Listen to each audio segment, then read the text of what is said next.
Bada bing, bada boom.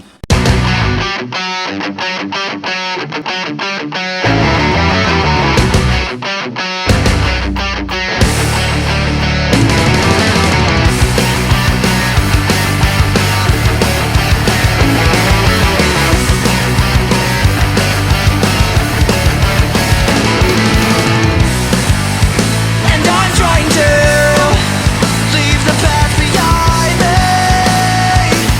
Your words mean nothing, whoa.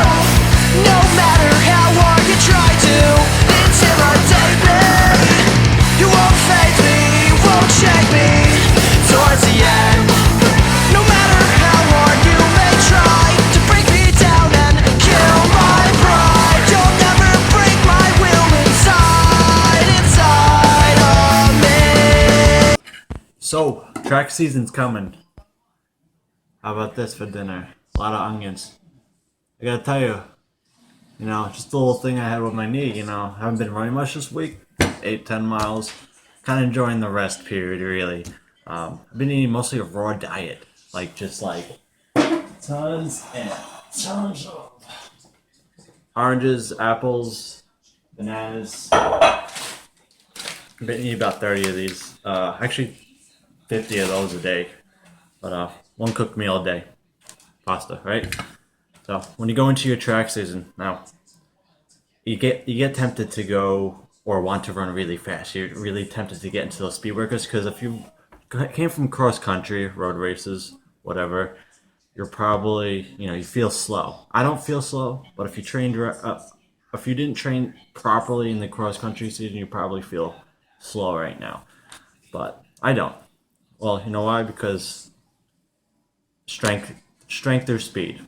You get your progression runs in, you get your mileage, you get your hills.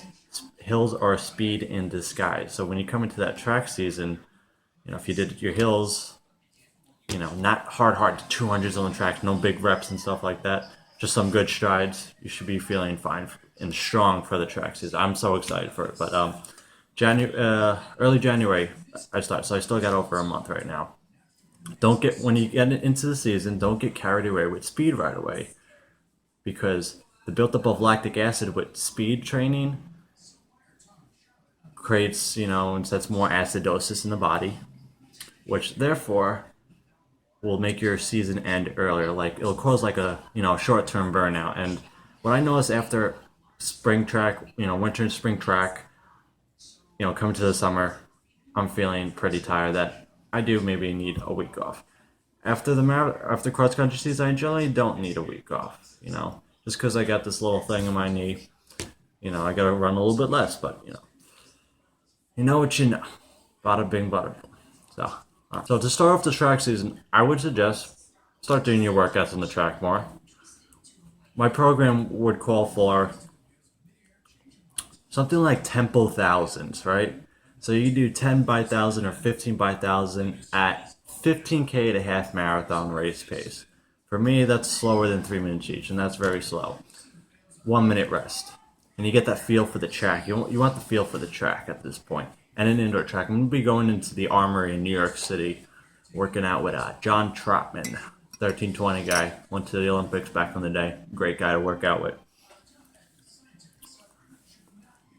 One day a week is going to be more of a VO2 max session for you. Now, since I do have the base, I have the mileage, I could start doing more speed than someone who doesn't have the base, who doesn't have the mileage. When I was in high school, I didn't have the mileage. So in the winter, I spent the winters as more like base training, while I would do more speed in the spring for what little speed I did.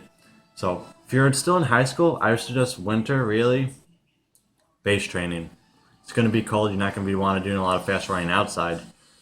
You probably don't have an indoor track if you're a high school kid or even a college kid. That was my thing. But run in the snow, right? Run hills, run in the snow. Get the mileage in the winter and the spring. But if you do have, the 140 miles a week, or if you think 100 miles a week is sufficient for you, it's speed time. And now for me, I'll have to get more speed in because I could easily run 170, 160, 190 miles a week. It's not that hard for me anymore. So I know at this point in my life, 10 years later, 9 years later out from running, I got to start, picking up the speed because Gotta run that 13:35K soon, right? My goals are 13:40.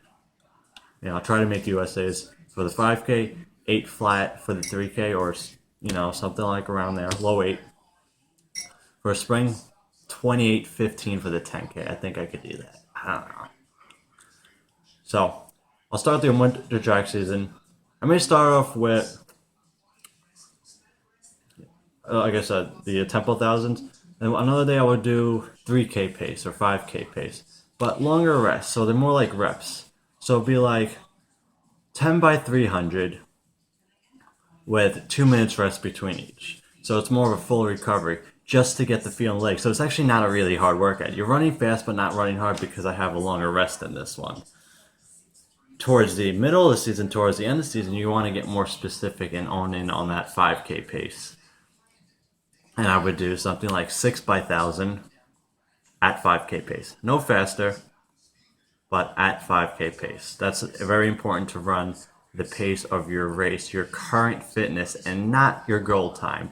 For the first half of the season, for the second half of the season indoor track, your current fitness. And then when you decide after halfway through and you're coming close to that goal race, you're like, okay, I'm in pretty good shape. I could push the pace on one of these workouts and just see where I am. And then you'll have in your mind, okay, this is where my goal is. You're a 60-minute 5K runner, right? Doing workouts, gear set, and you realize, oh, I just did a workout, 6 by 1,000 at 60-minute 5K pace, and I realized, oh, that's not that hard. I could go faster. Because at this point, you're probably, after the good cross-country season and the base season, blah, blah, blah, a year later, you're back into tracking again. I'm probably in 1540 shape now, 1530. So get a workout 10 days out from that goal race and try to run your goal pace. But don't go crazy with it. Try to run your goal pace with short rests. 6 by 1,000, or how about 12 by 500 with less than a minute rest.